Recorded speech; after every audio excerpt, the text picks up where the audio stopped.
और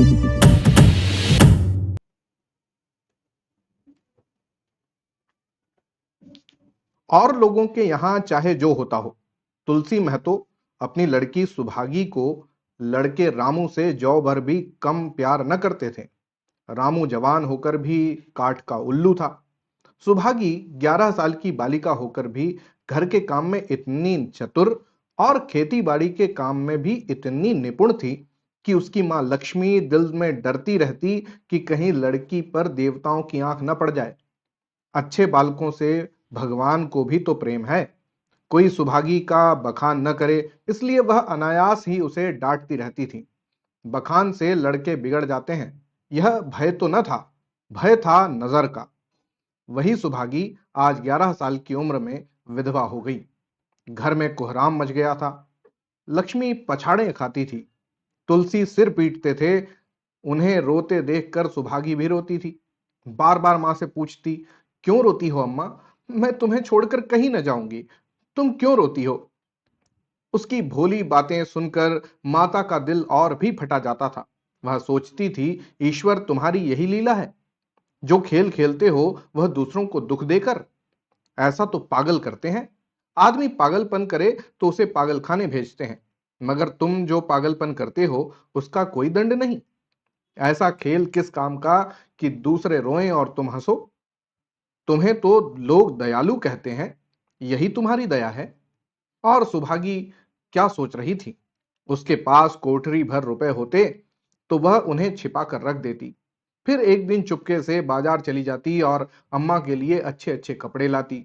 दादा जब बाकी मांगने आते तो चट रुपए निकाल कर दे देती। अम्मा दादा कितने खुश होते। जब सुभागी जवान हुई तो लोग तुलसी महतो पर दबाव डालने लगे कि लड़की का घर कहीं और कर दो। जवान लड़की का यों फिरना ठीक नहीं। जब हमारी बिरादरी में इसकी कोई निंदा नहीं है तो क्यों सोच विचार करते हो? तुलसी ने कहा, भाई मैं तो तैयार हूं, लेकिन जब सुभागी भी माने। वह किसी तरह राजी नहीं होती। हरिहर ने सुभागी को समझाकर कहा, बेटी हम तेरे ही भले के लिए कहते हैं। माँ बाप अब बूढ़े हुए, उनका क्या भरोसा। तुम इस तरह कब तक बैठी रहोगी? सुभागी ने सिर झुकाकर कहा, चाचा मैं तुम्हारी बात समझ रही हूं, लेकिन मेरा मन घर करने को नहीं कहता। मुझे आराम की चिंता नहीं है, मैं सब कुछ झेलने को तैयार हूं। और जो काम तुम कहो वह सिर आंखों के बल करूंगी, मगर घर बसाने को मुझसे न कहो। जब मेरा कुचाल देखना तो मेरा सिर काट लेना। अगर मैं सच्चे बाप की बेटी होंगी तो बात की भी पक्की होंगी। फिर लज्जा रखने वाले तो भगवान हैं। मेरी क्या हस्ती कि अभी कुछ कहूं।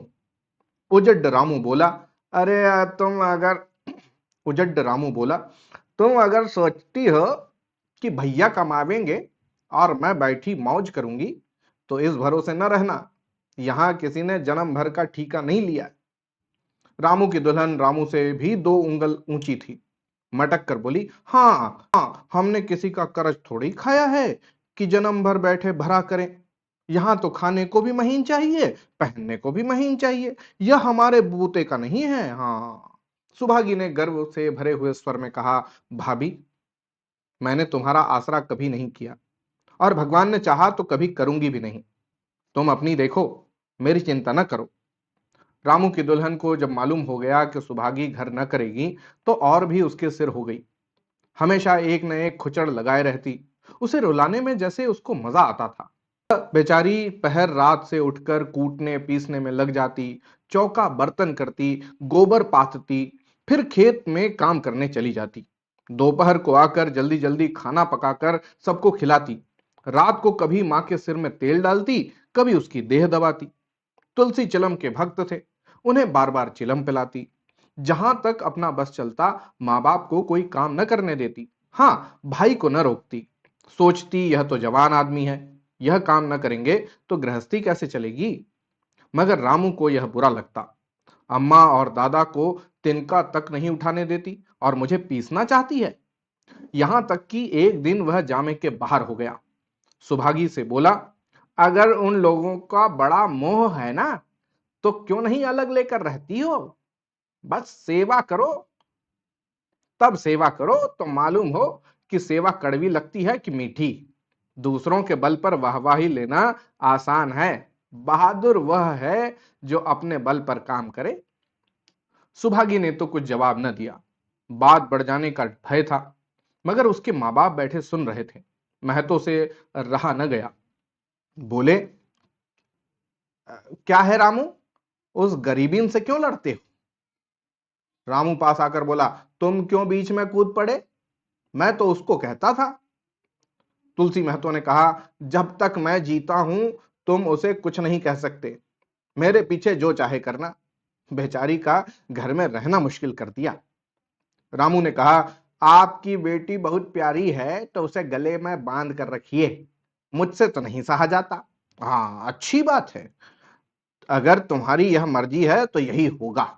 मैं कल गांव के आदमियों को बुलाकर बंटवारा कर दूंगा। तुम चाहे छूट जाओ, सुभागी नहीं छूट सकती। रात को तुलसी लेटे तो वह पुरानी बात याद आई, जब रामू के जन्मोत्सव में उन्होंने रुपए कर्जा लेकर जलसा किया था और सुभागी पैदा हुई तो घर में रुपए रहते हुए भी उन्होंने एक कौड़ी न खर्च की। पुत्र को रत्न समझा था, पुत्री को पूर्व जन्मों के पापों का दंड। वह रत्न कितना कठोर निकला और यह दंड कितना मंगलमय।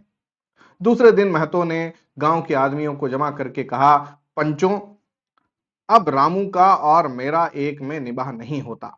मैं चाहता हूं कि तुम लोग इंसाफ से जो कुछ मुझे दे दो वह लेकर अलग हो जाऊं। रात दिन की किचकिच अच्छी नहीं। गांव के मुख्तार बाबू सज्जन सिंह बड़े सज्जन पुरुष थे। उन्होंने रामू को बुलाकर पूछा, क्यों जी, तुम अपने बाप से अलग रहना चाहते हो? तुम्हें शर्म नहीं आती कि औरत के कहने से माँ बाप को अलग किए देते हो? राम राम। रामू ने ढिठाई के साथ कहा, जब एक में गुजर ना हो तो अलग हो जाना ही अच्छा है। तुमको एक में क्या कष्ट होता है? एक बात हो तो बताओ, कुछ तो बतलाओ। साहब, एक में मेरा इनके साथ निबाह ना होगा, बस, मैं और कुछ नहीं जानता। यह कहता हुआ रामू वहां से चलता बना। तुलसी ने कहा, देख लिया आप लोगों ने इसका मिजाज। आप चाहें 4 हिस्सों में 3 हिस्से उसे दे दें, पर अब मैं इस दुष्ट के साथ न रहूंगा। भगवान ने बेटी को दुख दे दिया, नहीं मुझे खेती बाड़ी लेकर क्या करना था। जहां रहता वहीं कमाता खाता। भगवान ऐसा बेटा 7वें बेरी को भी ना दे। लड़के से लड़की भली जो कुलवंती होए। सहसा सुभागी आकर बोली, दादा, यह सब बांट बखरा मेरे ही कारण तो हो रहा है। मुझे क्यों नहीं अलग कर देते? मैं मेहनत मजूरी करके अपना पेट पाल लूंगी। अपने से जो कुछ बन पड़ेगा तुम्हारी सेवा करती रहूंगी, पर रहूंगी अलग। यों घर का 12 बांट होते मुझसे नहीं देखा जाता। मैं अपने माथे यह कलंक नहीं लेना चाहती। तुलसी ने कहा, बेटी, हम तुझे न छोड़ेंगे चाहे संसार छूट जाए। रामू का मैं मुंह नहीं देखना चाहता, उसके साथ रहना तो दूर रहा। रामू की दुल्हन बोली, हाँ हाँ, तो तुम किसी का मुंह नहीं देखना चाहते तो हम भी तुम्हारी पूजा करने को व्याकुल नहीं है। हाँ। महतो दांत पीसते हुए उठे कि बहू को मारें, मगर लोगों ने पकड़ लिया। बंटवारा होते ही महतो और लक्ष्मी को मानो पेंशन मिल गई। पहले तो दोनों सारे दिन सुभागी के मना करने पर भी कुछ न कुछ करते ही रहते थे, पर अब उन्हें पूरा विश्राम था। पहले दोनों दूध घी को तरसते थे। सुभागी ने कुछ रुपए बचाकर एक भैंस ले ली। बूढ़े आदमियों की जान तो उनका भोजन है, अच्छा भोजन न मिले तो वे किस आधार पर रहें? चौधरी ने बहुत विरोध किया। कहने लगे, घर का काम यूं ही क्या कम है कि तू यह नया झंझट पाल रही है? सुभागी उन्हें बहलाने के लिए कहती, अरे दादा, दूध के बिना मुझे खाना नहीं अच्छा लगता। लक्ष्मी ने हंसकर कहा, बेटी, तू झूठ कब से बोलने लगी? कभी दूध हाथ से तो छूती नहीं, खाने की कौन कहे। सारा दूध हम लोगों के पेट में ठूंस देती है। गांव में जहां देखो सबके मुंह से सुभागी की तारीफ। लड़की नहीं देवी है, 2 मर्दों का काम भी करती है, उस पर माँ बाप की सेवा भी की जाती है। सज्जन सिंह तो कहते यह उस जन्म की देवी है, मगर शायद महतो को यह सुख बहुत दिनों तक भोगना न लिखा था। 7-8 दिन से महतो को जोर का ज्वर चढ़ा हुआ था। देह पर कपड़े का तार भी नहीं रहने देते। लक्ष्मी पास बैठी रो रही थी। सुभागी पानी लिए खड़ी थी। अभी एक क्षण पहले महतो ने पानी मांगा था, पर जब तक वह पानी लाए उनका जी डूब गया और हाथ पांव ठंडे हो गए। सुभागी उनकी यह दशा देखते ही रामू के घर गई और बोली, भैया चलो ना, देखो आज दादा न जाने कैसे हुए जाते हैं, 7 दिन से ज्वर नहीं उतरा।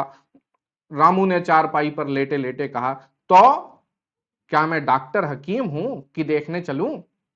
जब तक अच्छे थे तब तक तो तुम उनके गले का हार बनी हुई थी, अब जब मरने लगे तो मुझे बुलाने आई हो। उसी वक्त उसकी दुल्हन अंदर से निकल आई और सुभागी से पूछा, हाँ दादा को क्या हो गया है दीदी? सुभागी के पहले रामू बोल उठा, अरे हुआ क्या है, अभी कोई मरे थोड़ी हैं। सुभागी ने फिर उससे कुछ न कहा, सीधे सज्जन सिंह के पास गई। उसके जाने के बाद रामू हंसकर स्त्री से बोला, तिरिया चरित्र इसी को कहते हैं। स्त्री ने कहा, इसमें तिरिया चरित्र की कौन बात है, चले क्यों नहीं जाते? मैं नहीं जाने का, जैसे उसे लेकर अलग हुए थे वैसे उसे लेकर रहें, मर भी जाएं तो ना जाऊं। मर जाएंगे तो आग देने तो जाओगे, तब कहां भागोगे? कभी नहीं, सब कुछ तो उनकी प्यारी सुभागी कर लेगी, तुम्हारे रहते वह क्यों करने लगी? अरे जैसे मेरे रहते उसे लेकर अलग हुए और कैसे। नहीं जी, यह अच्छी बात नहीं है, चलो देख आवें, कुछ भी हो बाप ही तो है, फिर गांव में कौन मुंह दिखाओगे? चुप रहो, मुझे उपदेश मत दो। उधर बाबू साहब ने ज्यों ही महतो की हालत सुनी, तुरंत सुभागी के साथ भागे चले आए। यहां पहुंचे तो महतो की दशा और भी खराब हो चुकी थी। नाड़ी देखी तो बहुत धीमी थी। समझ गए कि जिंदगी के दिन पूरे हो गए। मौत का आतंक छाया हुआ था। सजल नेत्र लेकर बोले, महतो भाई कैसा जी है?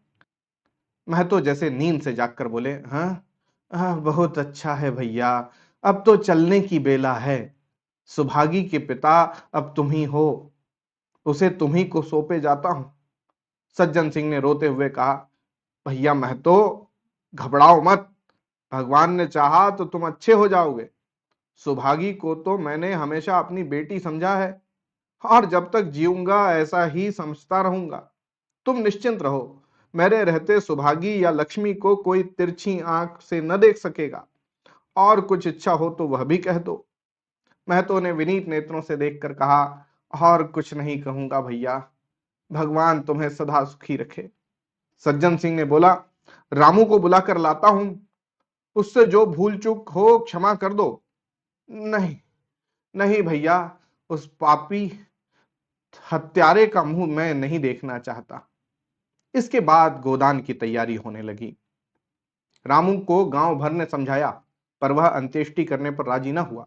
कहा, जिस पिता ने मरते समय मेरा मुंह देखना स्वीकार न किया, वह मेरा न पिता है न मैं उसका पुत्र हूं। लक्ष्मी ने दाह क्रिया की। इन थोड़े से दिनों में सुभागी ने न जाने कैसे रुपए जमा कर लिए थे कि जब तेरही का सामान आने लगा तो गांव वालों की आंखें खुल गई। बर्तन, कपड़े, घी, शक्कर, सभी सामान इफरात से जमा हो गए।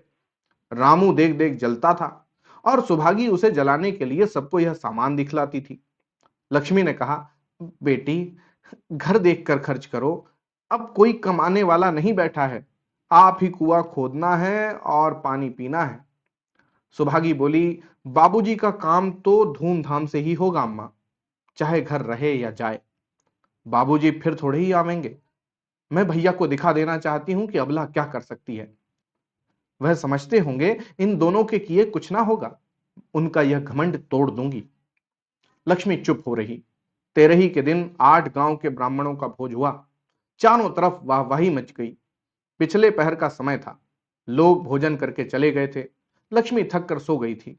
केवल सुभागी बची हुई चीजें उठा उठा कर रख रही थी कि ठाकुर सज्जन सिंह ने आकर कहा, अब तुम भी आराम करो बेटी, सवेरे यह सब काम कर लेना। सुभागी ने कहा, अभी थकी नहीं हूं दादा।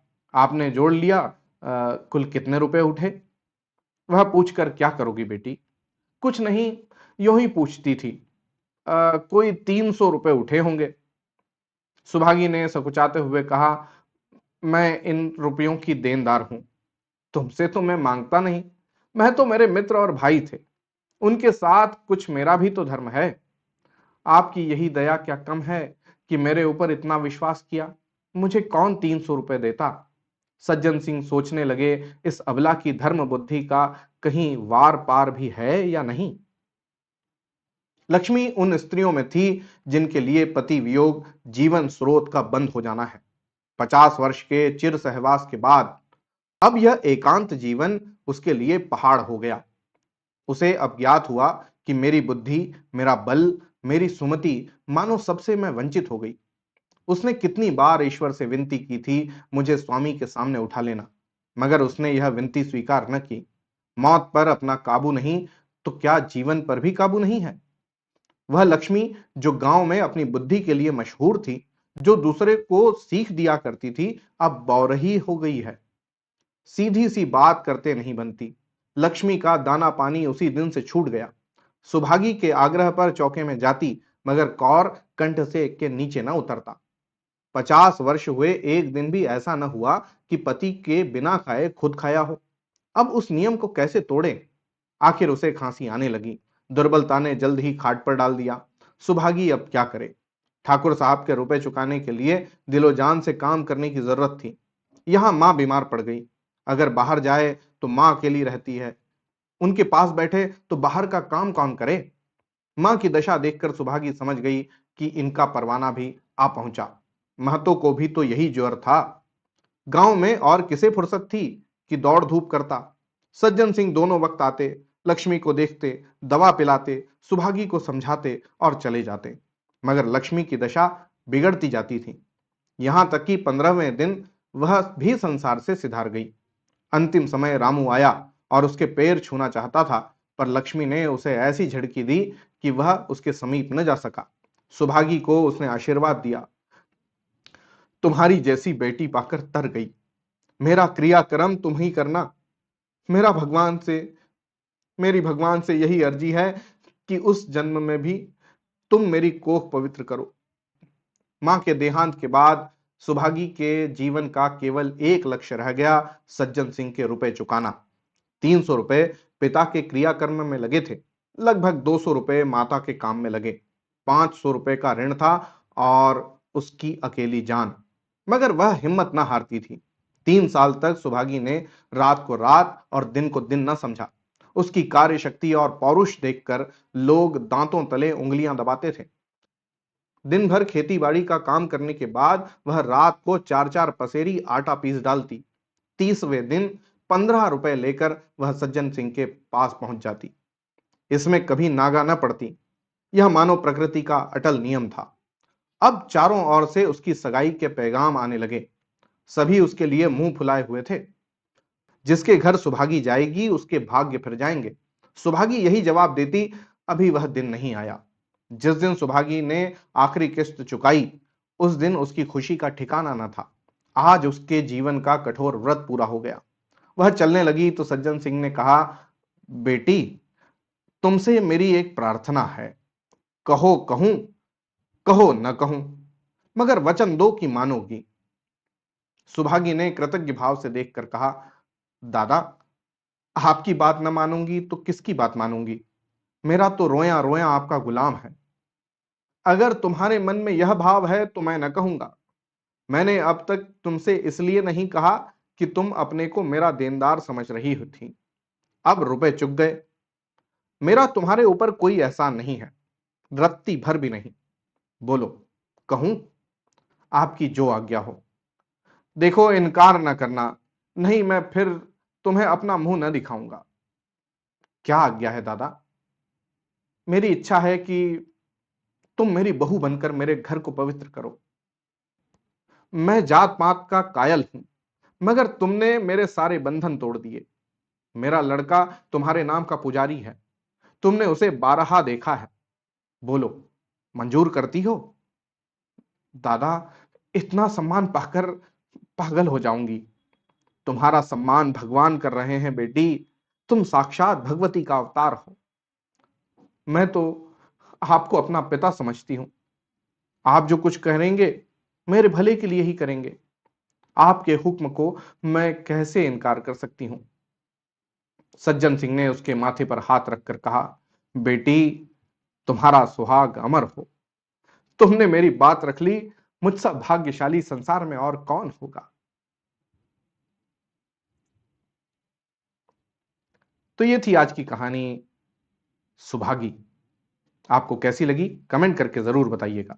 होती है अगली कहानी में मुलाकात। तब तक के लिए धन्यवाद और जय हिंद।